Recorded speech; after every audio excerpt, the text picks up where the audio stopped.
أعوذ بالله من الشيطان الرجيم بسم الله الرحمن الرحيم رب اشرح لي صدري ويسر لي أمري واحلل عقدة من لساني يفقهوا قولي الحمد لله والصلاة والسلام على رسول الله. I start with the name of Allah, the most gracious, the most merciful. All praise be to Allah and peace and blessings be on the Prophet Muhammad sallallahu alaihi wasallam. Assalamu alaikum wa rahmatullahi wa barakatuh, everyone. How are we all today? Doing well? Good. Okay, so the talk today is going to be on degree apprenticeships. Now, can you please raise your hand if you know what a degree apprenticeship is? If you've heard of it, actually give me thumbs. Put your thumbs low if you've only just heard of it. And put your thumbs higher and higher if you know exactly what degree apprenticeships are about, how to apply everything about them. So give me some thumbs, just to get some interaction with the crowd. Okay, so we've got ranging thumbs actually, there's quite a lot of people. So I'm going to start from the basics of degree apprenticeships. And I'm going to work up and up. So inshallah by the end of this session, you'll be able to know what degree apprenticeships are, how to apply, where to look for them, what they cover, etc. So, firstly, what is an apprenticeship? Now, an apprenticeship is a mixture of work and study. Now, I'm sure you've heard this before.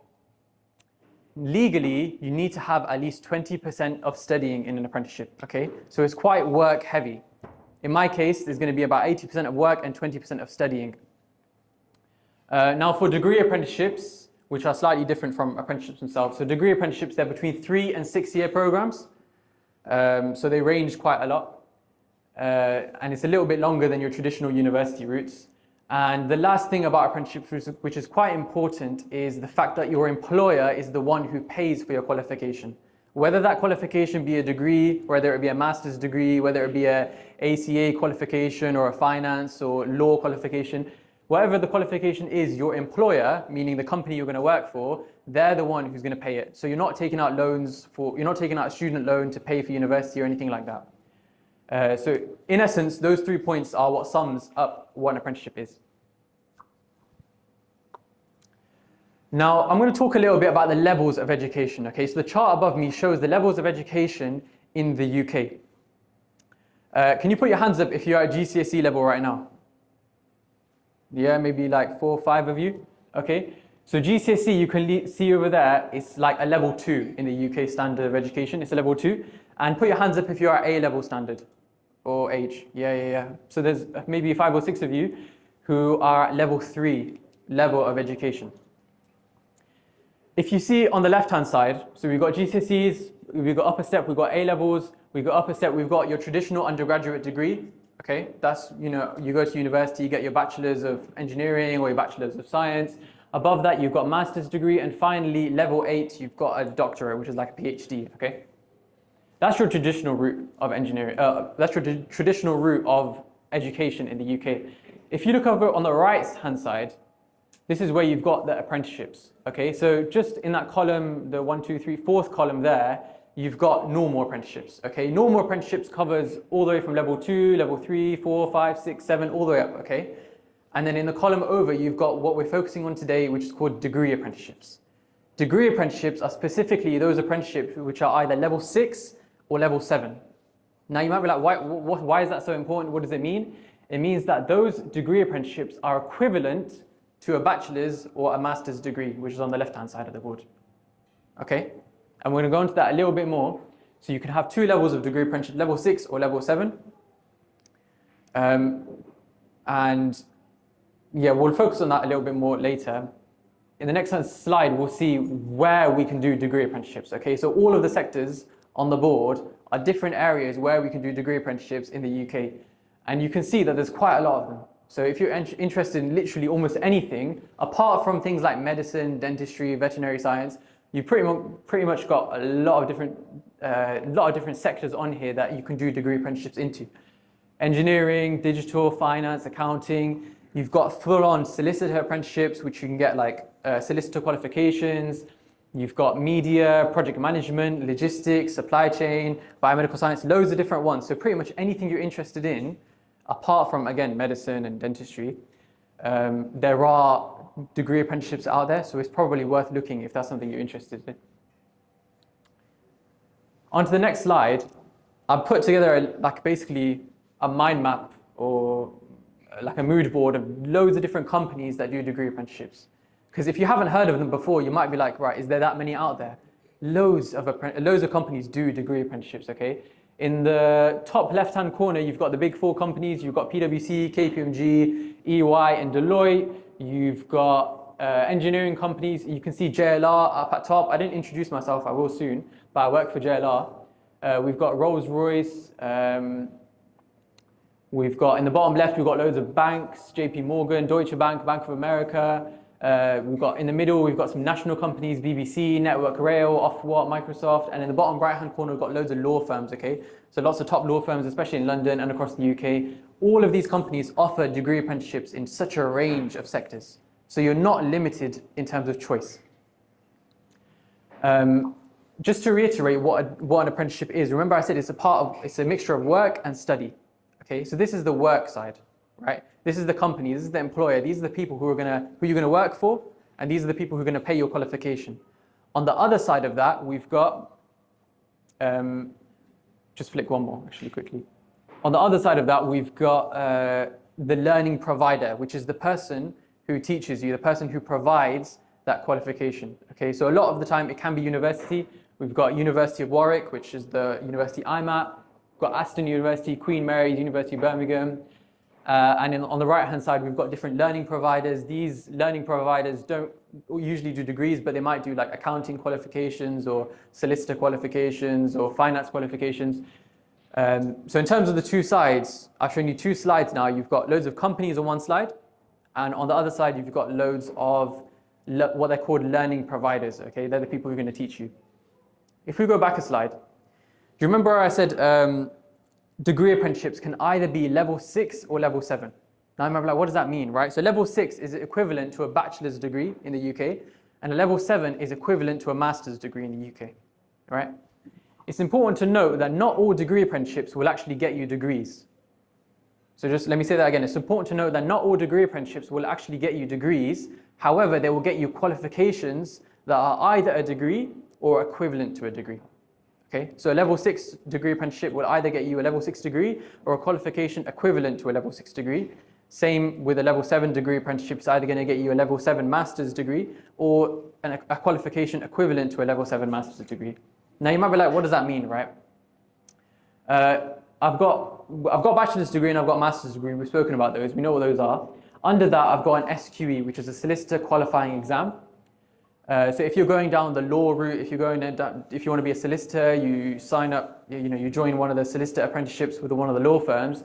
This is what you'll be studying towards. Okay, so that will be a 6-year program.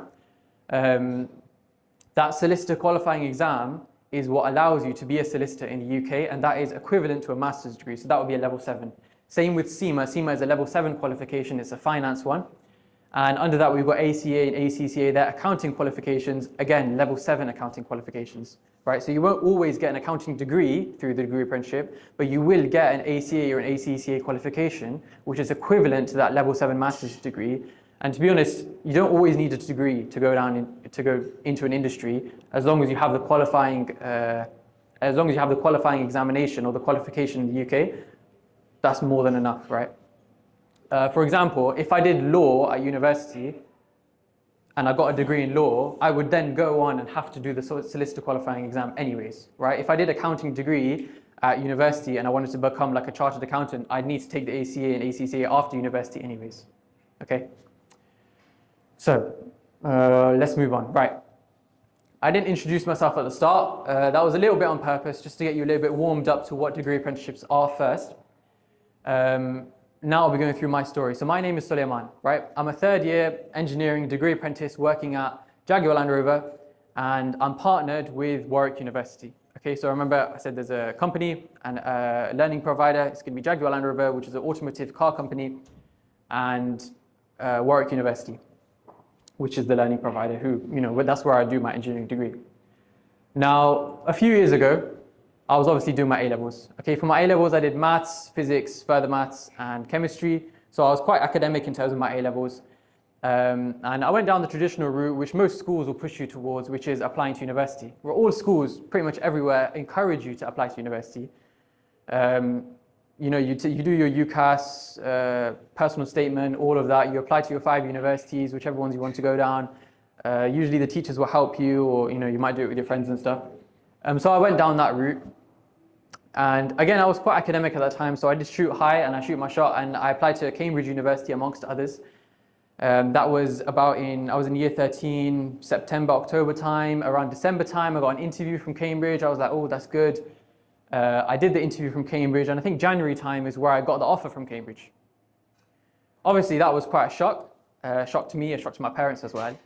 And right then, anyone maybe in a sane mind would be like, yeah, obviously, if you got an offer to go to Cambridge for engineering, that's the one you're going to go down, right? Especially from my background, from a South Asian background, a lot of parents are going to be like, oh, they want their son to go to Cambridge, obviously. Who wouldn't? So that was quite quite an obvious choice, some would say. But then about a month after that, so probably January, February time in year 13, I started looking at degree apprenticeships. And I started realizing that actually university is great, it's the traditional route, a lot of people do it. However, it's not the only route. Degree apprenticeships are there, and I thought, no way, this can't be true. There's no way that I can get a degree in engineering, I can work for a company and the company can pay for it. I get experience and all. I was like, this is too good to be true, it can't be. When I started researching into degree apprenticeships more, I realized that the actual, they're real things, they're tangible things, and they're a really, really good route forward. So I started applying to apprenticeships as well. I was quite picky with the apprenticeships I applied to because, again, I wanted to do engineering and I wanted to still go to a good university. And I ended up applying to JLR probably around February, March time. The process to apply to apprenticeships, you'll realize, and I'll talk about it a little bit more later, is very different from university. With university, most of the time, or some of the time, you'll get support from your schools, Your schools have been through the process, they know what personal statements are, you know what personal statements are, everyone goes down that route, it's very easy. Whereas for apprenticeships, it's like, I don't know what I'm doing, the school doesn't know what they're doing, nobody really applies to apprenticeships, they're a lot more niche, uncommon, not many people know about them. So it was a lot more difficult process because all of a sudden I had to then write a CV, I had to write a cover letter, I had to do like different interviews and situational judgment tests, and maybe you've heard of these things that I'm talking about, maybe not, but it's a very different process from applying to university. So I felt a lot more isolated applying to apprenticeships, but when I did, it went okay. I got an interview from JLR, I prepared, alhamdulillah, I managed to get in and got the offer from JLR, and then I was like, whoa, I've got an offer from JLR, I've got an offer from Cambridge, what do I do now? Okay, so this was quite a difficult time in my life. I say difficult, alhamdulillah, I was so blessed to be in the opportunity in the first place, but I did feel at the time that, teachers and parents were pushing me in one direction maybe, or pressure from parents were pushing me in one direction, and maybe I wanted, or I thought that degree apprenticeships would be another good option. So decisions. This is where I was like, I don't know what to do. So for like quite a few months, I was kind of torn between these two. Do I go Cambridge? Do I go do a degree apprenticeship? I spoke to a lot of people, got their advice. A lot of people were like, oh, 20 years ago, Cambridge would be the way. Obviously, like, why wouldn't you go Cambridge? You'd be dumb not to. And then some people were like, yeah. Some people were like, okay, 20 years ago, you should have done Cambridge, but now times are changing. Do you really want to take that loan? Do you really want to take the loan that comes with interest? And, is that worth going to Cambridge for when actually you can just still get a degree and work for an engineering company and get it all paid for? So, I was torn between these two decisions. Eventually, I ended up deferring my offer from Cambridge for 1 year. So I emailed Cambridge, I was like, oh, please can I have a deferral? I didn't mention the degree apprenticeship, but I said like mental health and religious reasons. I need to work for a year to earn some money so I don't have to take a loan for university. And eventually, alhamdulillah, they managed to accept the deferral. So that means instead of starting in what would be September 2023, I moved it to an offer from Cambridge for September 2024. And I thought, great, now I've moved that can be my almost safety net, and I can start the degree apprenticeship. I can almost try the degree apprenticeship for a year and see how it goes. After a year, I was like, right, this degree apprenticeship's great. Like, I genuinely enjoy it. It's really, really good. I'm going to reject my offer from Cambridge and I'm going to stay on with the degree apprenticeship. And here I am today in my 3rd year. It's a 4-year course, by the way. So that's kind of my story. Since then, I have been helping a lot of people to get into degree apprenticeships, helping people with the process, kind of raising awareness about them, because I do genuinely believe that it's an overlooked route and it's a really, really good and genuine route, especially for Muslims. The reason being is because you don't need to take that loan and that interest that comes with it, that comes with university. Okay. So let's see. Comparison of university versus degree apprenticeship. I'm not going to rosy it up to you and say degree apprenticeships are the best thing in the world. Okay, so I'm going to give some pros and some cons, because right now I've only spoken good about degree apprenticeships, but they're not like the easiest thing, they're not the be all and end all. What we'll see here. So financially, it makes sense to do a degree apprenticeship. For a university, your tuition costs are going to be 9.5K a year. If you're moving out, you're taking at least maybe 8K a year maintenance fees. So together that's like 17K a year. Say it's a 4-year degree, 17 times 4 is 68K, okay? So let's round it up to like £70,000. So you're £70,000 in debt, say, going to university. For a degree apprenticeship, let's look at the degree apprenticeship. The university fees are all paid by your employer, right? So I don't see any of that. JLR pays Warwick University, I don't see any of it. It's happy days for me, right? On top of that, because I work for JLR, I also get a salary. Okay, that salary ranges from about 18 to 36K for your first year, right? I've seen degree apprenticeships range between this much. For JLR, for transparency, JLR in my first year was £24,000. Okay, so that was my salary for my first year at JLR. And most companies will then increase that every single year of your apprenticeship. So maybe it goes like 24, maybe it's going to increase by like 1, 2, 3, maybe even 5K every year. It varies from company to company, but the point is there is salary progression, okay? Let's round it off and let's say 25K per year, okay? That's for 4 years, so that's 25 times by 4, that's 100K, right? That's 100K you're earning on this side, and that's 70K of debt you're earning on that side. So the difference is about 170K in terms of going to university and going for a degree apprenticeship. That's quite a lot. Financially, that's huge. Okay, the new numbers are a bit skewed because, like, let's say you're in a degree apprenticeship, you might have to pay for. Obviously, it's going to be tax. Like, you guys don't know what tax is, but when it comes to it, it's fun. You don't have to pay tax. So tax is going to reduce from that 100K, and if you're living out as well, so I lived out in my first 2 years in Coventry, that's obviously going to reduce from it. But roughly, you can see that the financial difference between university and a degree apprenticeship is huge. So that alone should be a factor of at least considering a degree apprenticeship moving forward into higher education. Okay, let's see university, back onto university, focus on deeper academic study. Okay, so if you're someone who wants to go down deeper into academic study, maybe do a PhD or doctorate, go into research, then university is going to be a lot more suited for you. Because in my degree apprenticeship, a lot of the study that we're doing is linked back to my workplace. It's very practical. It's not very theoretical. Okay. On the degree apprenticeship side, I've already said your degree fully paid for. The benefit of degree apprenticeships is rather than going deeper into academic study, you do get years of work experience under your belt. So after I graduate, I'll have 4 years of work experience being an engineer at JLR. After someone who's gone to university graduates, they'll have maybe 1 year industry placement, maybe 10-week internships, right? So the difference is quite big. I've worked in a company, I've done projects, I've got projects under my name, I've got evidence of what I've done at work for 4 years compared to someone who's done university and done like, their modules and stuff. So there's going to be a big difference there. University, at the end of your degree, you're going to have to apply for jobs. And everyone knows the job market after graduating is very competitive. Okay, not to say degree apprenticeships aren't competitive, they are as well. But imagine getting into university, after you've done your whole degree, now you've got to work at Sainsbury's for 6 months while finding another job. I'm not saying that happens to everyone, but it's a possibility, and you do hear stories of that happening to a lot of people. So it's something to consider. Whereas on the degree apprenticeship side, most employers do keep you on. There's no legal obligation for them to keep you on, and there's no legal obligation for you to stay either. So at the end of my 4 years, I can leave, right? However, if the employer has invested in you for like 3, 4, 5 years, they've paid for your qualification, obviously, most of the time, they're going to offer you a job at the end because you're going to be like quite good in what you do at that job that you've been doing in your degree apprenticeship, okay? The benefit of degree apprenticeships, the next one is surrounded by industry professionals.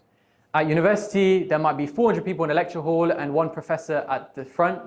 Sometimes that professor has never even worked a job in his life. They've just been a professor their whole life. Okay? So compared to me at work, I've got a team of 10 engineers around me. I'm the only apprentice. So I've got now 10 people that I can draw upon their experience, At JLR, some people work for like 15, 20, 25 years. I can draw upon their experience, I can learn from them, absorb what they know. That's 10 to 1 compared to 1 to 400, right? So the difference is quite a lot there, right? So being surrounded by industry professionals, growing that network is a huge benefit of degree apprenticeships. University, on the other hand, is more flexible. Okay, and the reason I say more flexible is because, let's say I took an engineering degree from Cambridge, I could probably go into finance afterwards. I could pretty much go into anything I wanted. I could do a startup maybe. Whereas because I've done the 4 years now at JLR, it's not like I've locked myself into engineering. However, let's say you don't know what you want to do, maybe jumping into degree apprenticeship is not the best thing to do, because university keeps your options open a little bit more, whereas degree apprenticeships, I say, limit them just slightly a little bit more. Okay, so that's something to consider. University, obviously, traditional university experience, whatever that means to you. I didn't, obviously, not one for like clubbing and whatnot. So traditional university experience, I didn't really care for much. However, the Warwick University, for example, in my case, has a really good Islamic society. Okay, they go on events and they do this, bowling, munch, ice skating, etc. Me, on the other hand, I'm trying to work a full-time job, do a degree on the side. I don't always have time for these social activities. Okay, so university students do have more time to socialize and get to know each other. Some people say that, oh yeah, I met my lifelong friend at university. Me, I don't have that same experience because I'm not a full-time university student. I'm working Monday to Thursday and I barely go into university if I do on a Friday. Okay, so with a degree apprenticeship, one, it's a lot more, it's more to manage on you. At the end of the day, you're going from a full-time school environment into a full-time job. That jump is not easy for anyone. Okay, and a lot of apprentices sometimes feel like a little bit isolated at work, because at university you'd be surrounded by people your age, 20, 21 years old, people your age. At work, I'm surrounded by 30, 40, 50-year-olds. That's who I'm working with. Okay, so it's important to note that if you're not ready to jump straight into a work environment, then maybe think about degree apprenticeships. Just keep that in mind when considering degree apprenticeships, okay? And degree apprenticeships are usually more competitive than university. University, you apply for 5, most people get maybe like 2, 3, 4, right? Degree apprenticeships, I've seen people apply to 50 and get maybe 1 or 2. Okay, so they are a lot more competitive as well. Let's see, where to find apprenticeships. Now, I've spoken a lot about apprenticeships. I'm sure you know what they are now, roughly what they entail, the study and the work, the employers, the learning providers, where to find them. The first thing I'd say is be prepared. Before you go into the application season, be prepared. You need to do your research beforehand. Okay, so say if you're in year 12, the summer is a great time to start doing your research about what companies offer degree apprenticeships, which degree apprenticeship do I want to go down, what's their process like. The gov.uk, they advertise degree apprenticeships on there. The UCAS website also has some degree apprenticeships, and there's a company called Apprentigo, they do some degree apprenticeships, but really, it comes down to your personal research. Okay, people have tried to create like a large database of all the apprenticeships out there, but no one's really succeeded. So it's very different from university, because with apprenticeships, you've got to apply through each company separately. Whereas for university, you can apply through all 5 through UCAS. Okay, so it's a very different process. So what I'd say is you do have to research and be prepared and really know what you're getting into before you go through the application season. And just for those of you wondering, the application season, it varies, again, company to company.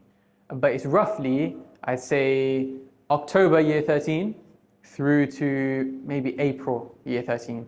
Okay, so companies open them at different times. So JLR is not opening until February, but I know Rolls-Royce opened back in November. So that's why you need to be prepared beforehand, because say I only started researching like degree apprenticeships in January, I would have missed Rolls-Royce's one. Okay, so you need to be prepared beforehand, essentially.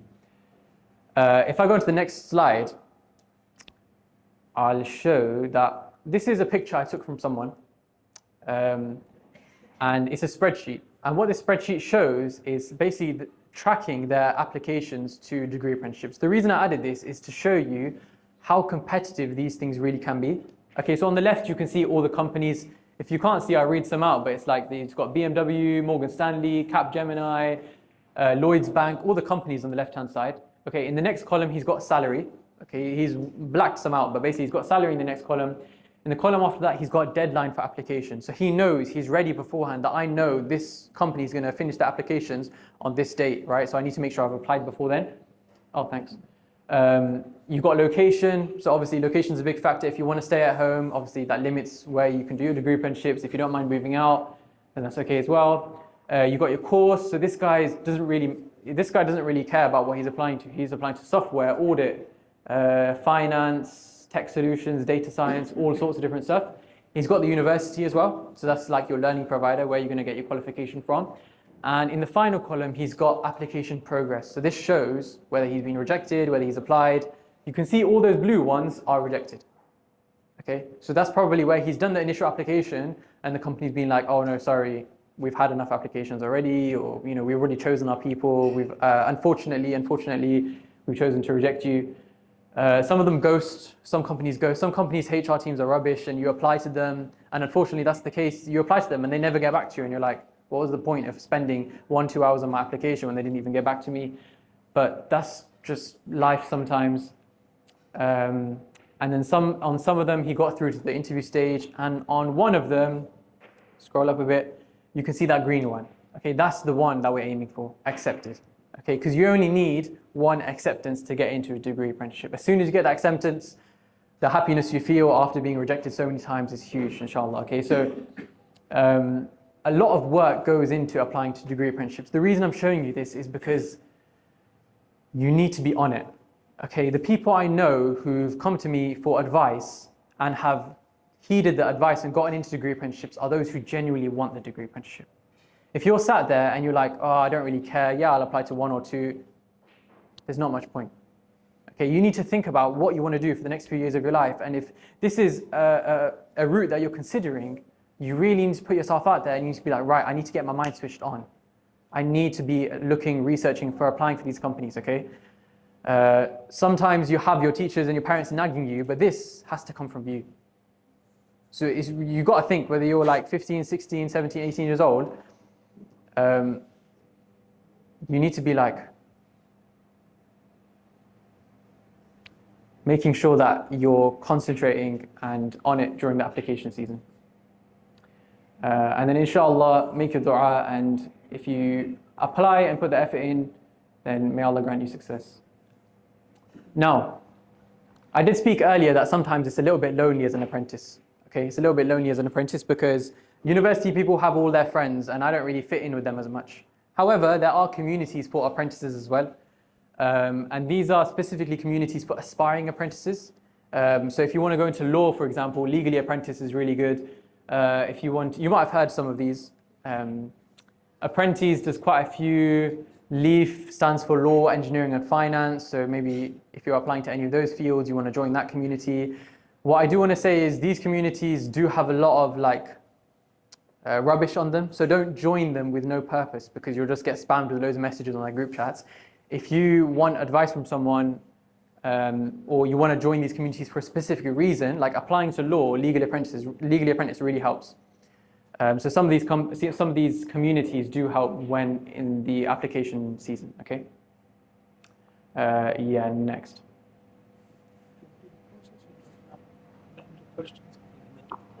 Shall I? Yeah. Okay.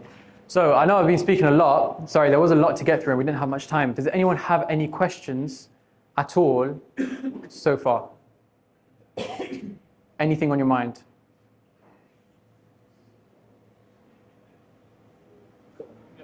Yes.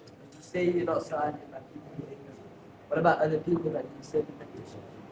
Yeah, so there's a lot of people at JLR. So the question was, you say you're not surrounded by a lot of people your age. What about if there's multiple, there's lots of you who do the apprenticeship at JLR?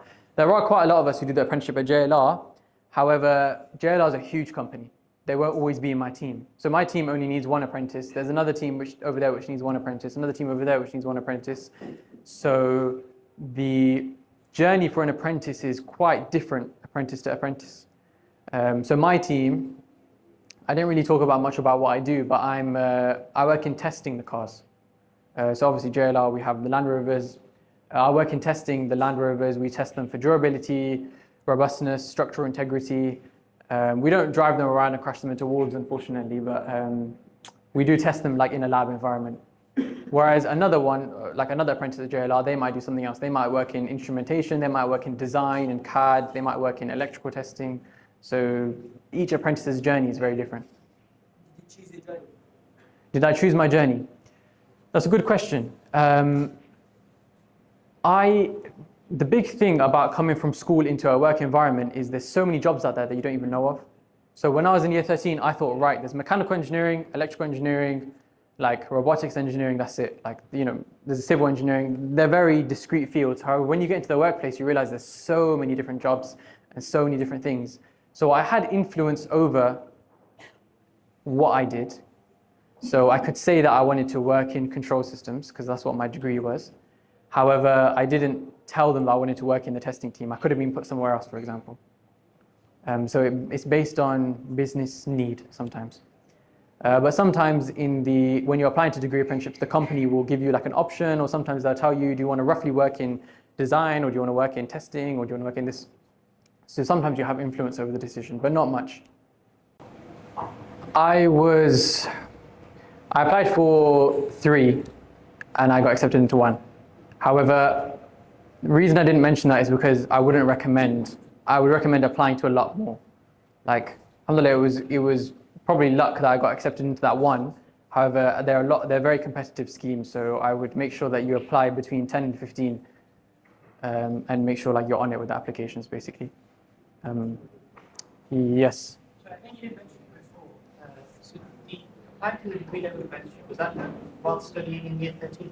Was that done after you were in the course? So the question was, do I apply for degree apprenticeships during year 13, or is it done during, like after my A-levels? During year 13 is the answer. Okay, so the application season varies from company to company, but it's roughly October year 13 is when companies start to open, or maybe even September, through to like April of year 13 is when companies start to close. But they can close anytime during that period. So you've got to make sure that before that period, you've already researched which companies you want to apply to and when they're going to open and close, basically. So you're prepared beforehand.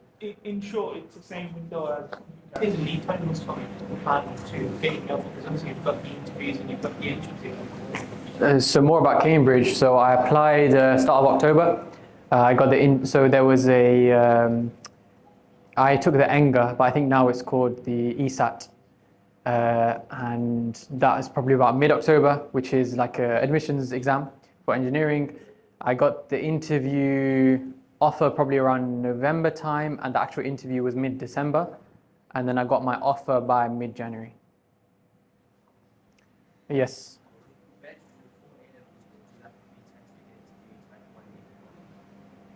Is it better to do 4 A-levels, or is it better to do 3 A-levels and a BTEC? 1 BTEC, 1 A-level, so you have experience of BTECs. It depends on where you want to go afterwards, I'd say, a little bit. Okay, so if you look at degree apprenticeships, if you look at the requirements for a degree apprenticeship, take my degree apprenticeship, JLR Engineering, I needed a B in A-level maths and a C in another A-level STEM subject. That's it. So I need a B and a C. So for that case, if you're looking to go into that apprenticeship, I would stay away from the BTECs because they don't accept BTECs for their apprenticeship. Does that make sense? So almost look at where you want to go ahead and make your decision based upon that. Most apprenticeships will accept A-levels. Not all of them will accept BTECs. So although, you know, it depends on where you want to go afterwards, basically. Yes. Secondly, I've got 2 questions. One is, you just mentioned that Muslims would accept A-levels. How about the new T-level? Would that be acceptable in some of these companies? The second question is that if you have a gap year or a number of gap years before applying after your A-levels or T-levels, would that be seen as a disadvantage for applying for degree apprenticeships? Okay, 2 really good questions by the brother. So the first question was regarding T-levels. Do employers accept T-levels for degree apprenticeships? The answer to this question, I've never seen a company accept T levels for a degree apprenticeship. However, I now want to stress the difference between a degree apprenticeship, which remember at the start was a level 6 or level 7, and higher apprenticeships, which might be like level 3 or level 4, right? I've seen some level 3 and level 4 apprenticeships, so you know where there's like advanced apprenticeship or higher apprenticeship kind of area. I've seen some level 3 and level 4 apprenticeships accept T levels and BTECs a lot more readily than level 6 and level 7 degree apprenticeships. They prefer A levels. However, I would say that the A-level requirements for these degree apprenticeships is a lot lower than your traditional university routes. For me to get into Warwick, like I'm at Warwick now, but for me to get into Warwick through a traditional route, I needed AAA. For me to get through the degree apprenticeship route, I needed a B and a C. So degree apprenticeships do offer quite a lot lower grades for entry, but it is still A levels as opposed to BTECs and T levels. Whether that changes in the next few years, I don't know. Second question with regards to Come with that. taking- Should we take that or? Yeah, so companies don't care. So there is a slight caveat, but on the whole, companies don't care about age because they're not allowed to discriminate on age. It's like legally against the law, right? So I've seen people take their A-levels, really not want to go to university, apply for degree apprenticeships, not manage to get any in their first year, decide to take a gap year, work and apply to apprenticeships again and on the second cycle. And I've seen people take up to 1, 2, even 3 gap years and then finally get their apprenticeship. Companies won't look down on you for taking a gap year. It will be better if if you take a gap year and then in the interview stage explain why you took a gap year, explain what you're doing in your gap year. Like it almost opens up. It does open up like a field of new questions they could ask. But as long as you've got answers to those questions about what you're doing, you're not wasting it, blah blah blah. Like it can almost prove as a strength as opposed to a weakness at all. So they don't care in that sense. If I had the choice again, if I was to relive my life and go back and I knew what I knew now and I got Cambridge and I didn't get JLR, I would be very tempted to reject Cambridge and apply again for degree apprenticeships. That's how strongly I enjoy them.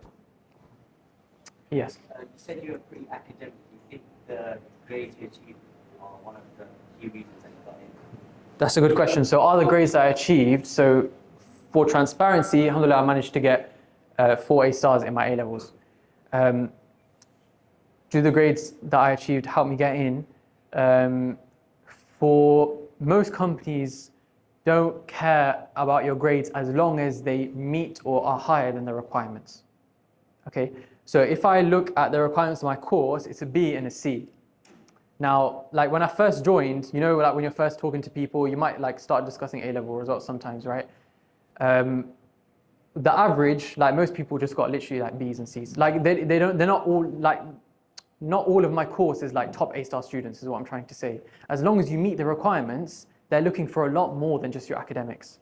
University will care about your academics a lot more. Whereas degree apprenticeships, they're going to ask you questions like, show me a time in your life where you've shown teamwork or leadership or growth. They're going to see if you're a well-rounded person. And this is where you start to bring in the things you do outside of school. So whether you're a swim teacher or whether you're a scout leader or volunteer, whether you volunteer at your local mosque or whether you volunteer at charity shop or done DAV, that's when you're going to need to draw upon these experiences that you've had outside of school and start to explain that, yes, I have teamwork, I have leadership, show that you're mature enough to understand what skills you developed in all of these areas outside of academics. Does that make sense? Because they want to see you're a well-rounded person. I don't have this on the slides, but if I had to think about probably like 4 different qualities the company's looking for in you as an applicant, they're looking for intelligence, which is 1, which comes through your grades, and it comes through up there, number 2, your psychometric exam, right? Which is like IQ test, situation judgment test. So they're looking for intelligence, they're looking for passion. Okay, so where have you shown passion for this subject outside of your academics? So for engineering, have you done projects on the side? For law, have you done something law seminars or something on the side, whatever? Intelligence, passion, maturity. So this comes across with how you conduct yourself, how you speak. This comes across in your interview. And finally, they're looking for growth. So they don't want someone who's going to come in and just do the bare minimum. They want someone who's going to absorb and get the most out of the opportunity that you're getting by going into that apprenticeship, and eventually, become a leader in that sector one day, right? They're looking for someone who has the potential for growth. So those four things, I'll repeat them: intelligence, passion, maturity, and growth. If you can demonstrate that during your application process, the company has, no reason to reject you. Is that, yeah. Do you want to? I don't. And then, can you save your question? Go on. When applying to apprenticeships, do they look at your GCSEs? When looking for apprenticeships, do they look at your GCSEs? Yes, sometimes they have requirements for GCSEs as well. So I've seen a lot of law firms. All of them have a basic requirement, maths and English. And if you have any sciences, it's good. But generally, you're looking at a B in maths and English. And in English, it's English. Is it still English language and lit, or have they combined it? No, English language and lit. But it's not B anymore. It'd be like a 5. Oh, okay. It's numbers, Whatever the yeah. equivalent of a B is. Is that a 5? Yeah, so it will differ. The basic requirement would be like, I think 4s in maths and English language. However, most companies, if you read into their requirements, some will say you need, like, for example, I've seen law firms which request like maths GCSE level 6, English language GCSE level 6, and 3 more level 6 or something like that. Or some of them will be level 5, some of them will be level 4. So it varies, but sometimes they are there, so just have a look out for them. Yeah, so there was a brother who asked about the application process.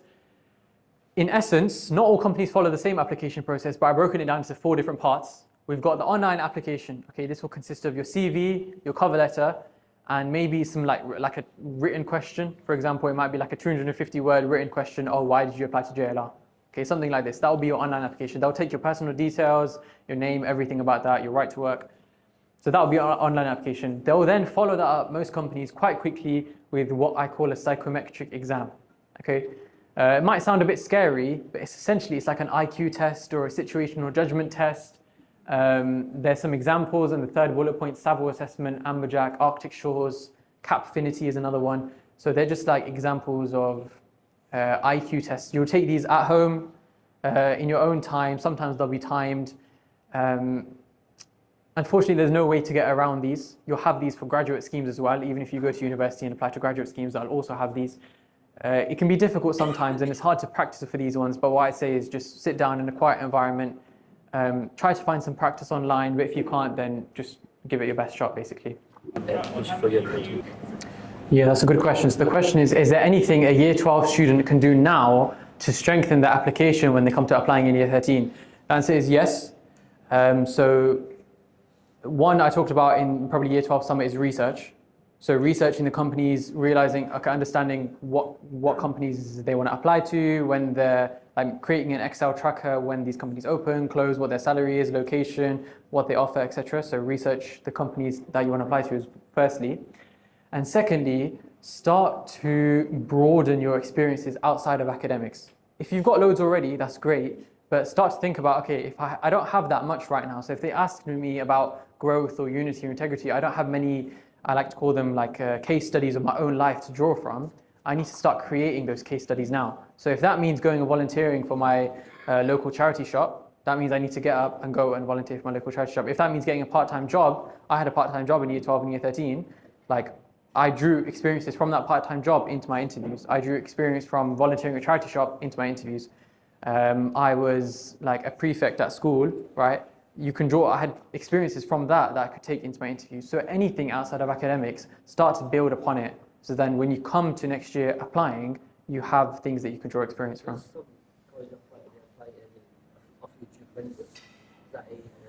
Yeah, Duke of Edinburgh is good. Yeah, anything outside. You can, don't belittle the experiences you do have. So you might be like, oh, I helped during Ramadan in the mosque. I don't have to mention that in my interview. But actually, if you spin it and you say, look, I was part of a team, we helped serve like 200 people who come to the masjid every single night with food, there was catering, logistics. There's so much stuff that happens that you can draw experience from. If you spin it right and communicate that correctly into your interview, you've shown maturity and growth, intelligence and passion. Like, ticked all the boxes, yes. You said that you applied for 3 degree-level apprenticeships and you got 1. When you called for the interview for the other 2, they just reject you solely based on this interview? No, I got into the interview stage, but I never did them because I just wanted JLR, to be honest with you. I wanted one with a good university. And so JLR was partnered with Warwick University. So I was quite picky with the apprenticeships that I applied to, because not all of them are with Warwick. Some of them are with other universities, right? So that's why I was a little bit more picky. But I would recommend to you, it doesn't actually matter as much which university you go to. So apply for like more, maybe 10, 15, 20 apprenticeships, as many as you can handle. And there's no limit on that. No limit at all on the amount of apprenticeships you apply Each to. of these separate, so no one's going to know you've applied to the other one unless you tell them. So And you apply to all apprenticeships outside of the UCAS process, completely different. Okay, there's only one apprenticeship that you apply through UCAS, and that's PwC Flying Starter apprenticeship. But I think they've even stopped that right now. So all of them you apply outside of UCAS.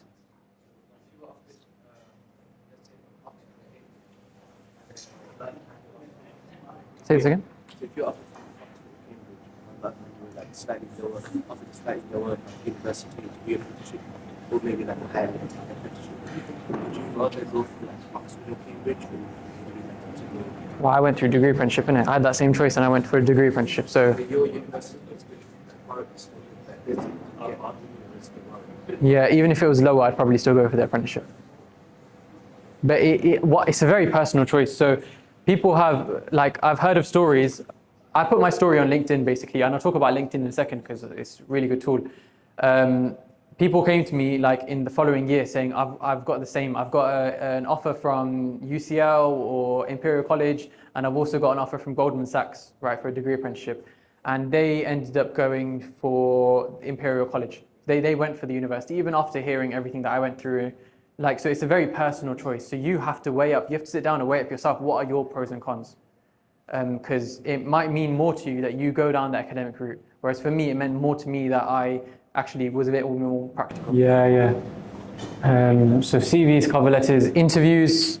I'm not going to go too much into tips unless anyone's really needs them. But when I give advice for interviews, I usually break it down into 3 parts: research, preparation and practice, and research being probably the most important out of those. Companies like it if you know lots about them. Okay, so if I'm applying to JLR, and if you come to me in the interview and you say that you know lots about JLR and you feel like your values align with JLR's values, that's going to put you in a very good position. For me as an interview, I'll be like, right, you know about JLR, you're passionate, you've researched, you put the effort in. So definitely research is going to be a big part of the lead up to the interview. Preparation, meaning preparing for common questions and common answers, using things like the STAR format you might have heard of before: situation, task, action, result, is a good way to prepare answers for questions they might ask in the interview. And finally, practice mock interview, because whispering to yourself and saying, oh yeah, I'm going to say this, is very different from saying it in an actual interview environment. So yeah, all those 3 are important. Something I do want to highlight quickly is LinkedIn. Now, can you put your hand up if you already have LinkedIn? A few of you. And do you guys use it much, or is it just there? It's just there, right? LinkedIn is a really, really good tool for reaching out to people, okay? And the reason I say that is because there's a lot of people on LinkedIn who would be more than happy to give you advice, okay? So these are 3 examples of people who've messaged me and just been like, oh, hi, I hope you're well. My name is blah, blah, blah. I'm an engineering student. Any insight would be appreciated in JLR, or, I would love to hear your advice about this, or, I've registered my interest and I've written a CV and cover letter. Would it be possible for you to read them and check them? There's so many people, if you can reach out to on LinkedIn, that can give really good advice. And if you flick to the next slide, I've just looked up on LinkedIn, degree apprentice, JLR. I've got 1, 2, 3, 4 people. The list goes on, right? Degree apprentice at Amazon, loads of people, okay? Degree apprentice in tech, loads of people.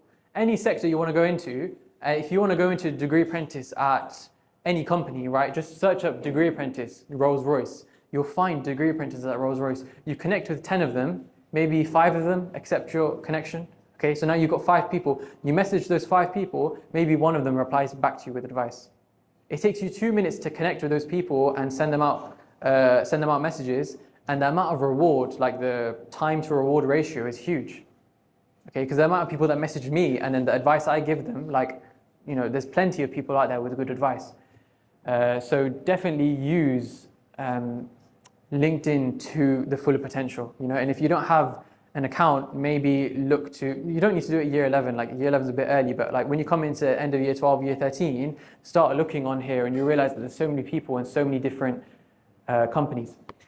As well as this, you can use it for research. So if I type in degree apprentice tech, you can see here that the first one's at Bank of America, the next one's, it doesn't say, the third one's at PwC, the fourth one's, maybe if you click into his profile, let's say, but you can get examples of where these tech degree apprentices work at. You will make a list of all these companies where they work at, and then look up those companies online and start applying to those companies.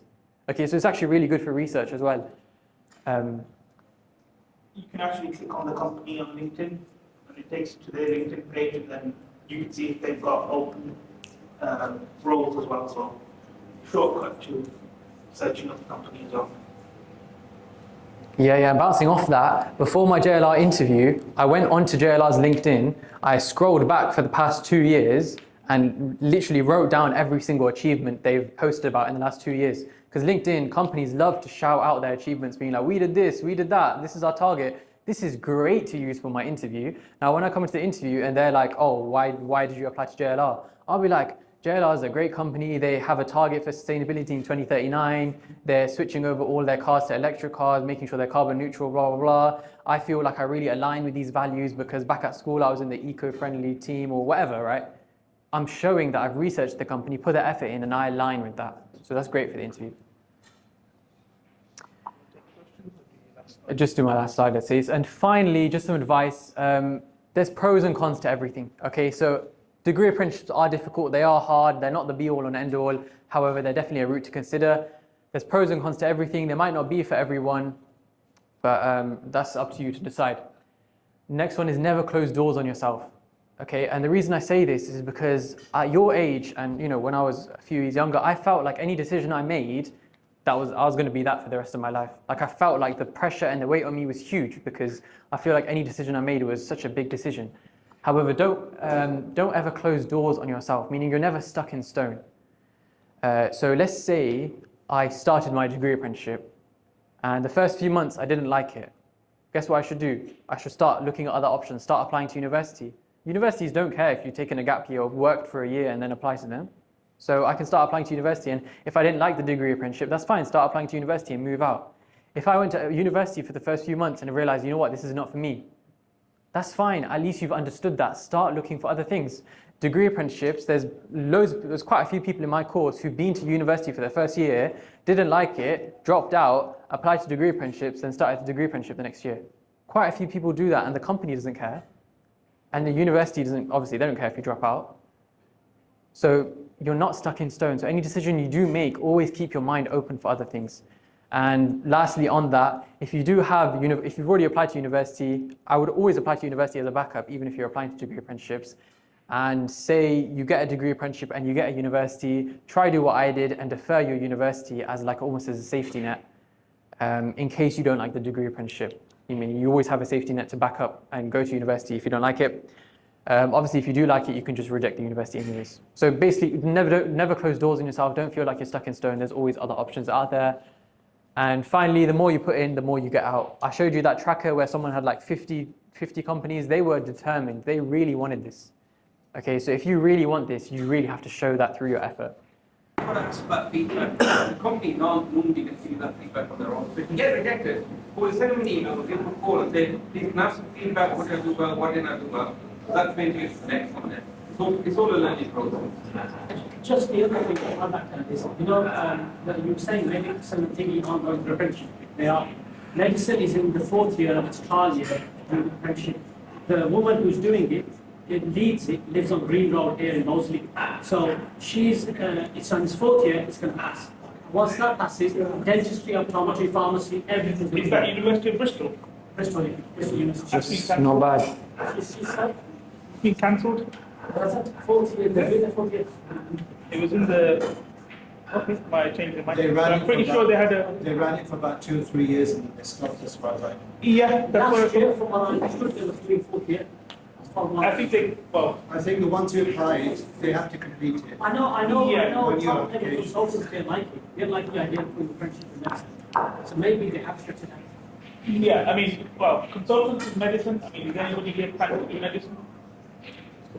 So, I didn't mention it because it's not a very big field, but maybe inshallah the next few years they're going to introduce it. I'm just going to say, good, don't. It's not worth your time. Not in this country. But otherwise, jazakallah khair for listening. Please, if you have any questions, then you can feel free to come to me or contact me. My number was on the board. And as a favor, I've got an Instagram channel, so if you can please come to the front and quickly follow it, that would be much, much appreciated. Jazakallah khair.